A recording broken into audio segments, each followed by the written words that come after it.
여러분, 만약 60이 넘어 새로운 사랑을 만났는데 내 자녀가 절대 안 된다라며 강하게 반대한다면 여러분은 어떻게 하시겠습니까? 오늘은 황혼 재혼을 꿈꾸는 한 아버지와 그 앞을 막아서고 있는 자녀의 이야기를 함께 나눠보겠습니다. 오늘 사연의 주인공은 62세 남성분입니다.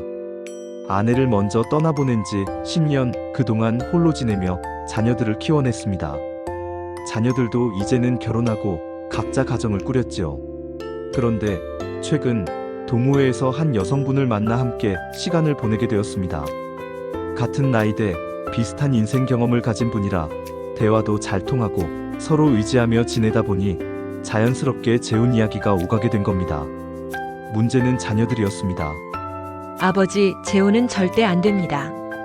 그분이 우리 재산을 가져갈 수도 있잖아요. 엄마 돌아가신 지 오래됐다고 해도 엄마 생각해서라도 다시 결혼하는 건 아닌 것 같아요. 아버지는 억울합니다. 내가 평생 일궈온 인생인데 내 행복은 내가 찾아도 되는 거 아닌가? 하지만 자녀들은 상속과 집 문제, 혹시라도 있을 갈등을 이유로 강하게 반대하고 있습니다. 아버지는 묻습니다. 내가 내 인생의 마지막 행복을 찾아도 되는 걸까?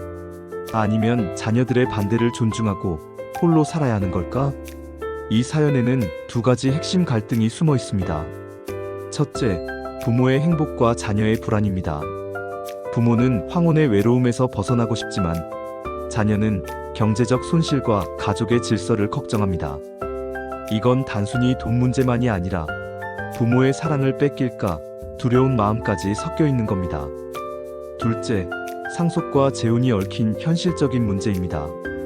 우리 사회에서 재혼은 흔히 재산이 얽히는 문제와 연결됩니다. 특히 부모가 집이나 자산을 가지고 있다면 자녀는 본능적으로 혹시 우리 몫이 줄어드는 것 아닐까? 라는 걱정을 하게 됩니다. 즉, 아버지는 내 행복을 이야기하지만 자녀는 가족의 안정을 지키려는 겁니다. 이 두 입장이 부딪히며 서로 상처를 주고 있는 상황이죠. 이 문제를 풀기 위해서는 법적 재정적 장치와 가족과의 소통 방법이 함께 필요합니다. 재혼 계약, 동거 계약을 활용하세요. 재혼을 한다고 해서 반드시 모든 재산을 공유해야 하는 건 아닙니다.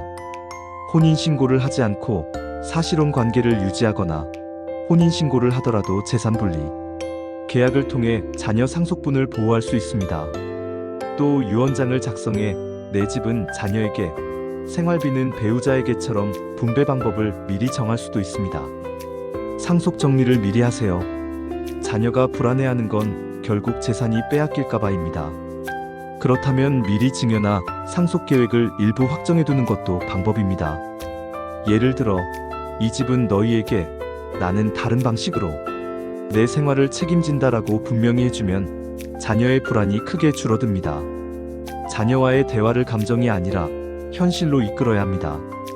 너희 엄마 자리를 빼앗으려는 게 아니다. 내가 외로워서 새로운 동반자가 필요하다. 하지만 너희 상속에는 손대지 않겠다.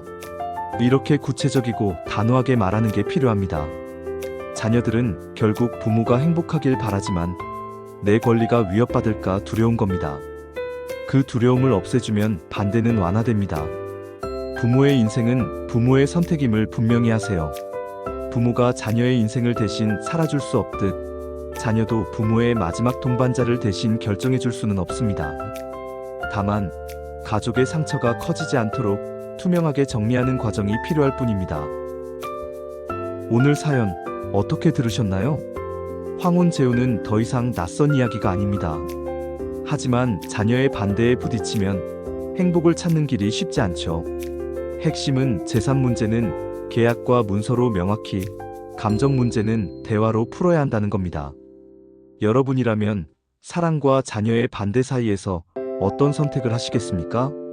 여러분의 생각도 댓글로 남겨주시면 좋겠습니다. 오늘 사연이 도움이 되셨다면 채널 구독과 좋아요 꼭 눌러주세요. 여러분의 관심이 저희에게 큰 힘이 됩니다. 감사합니다.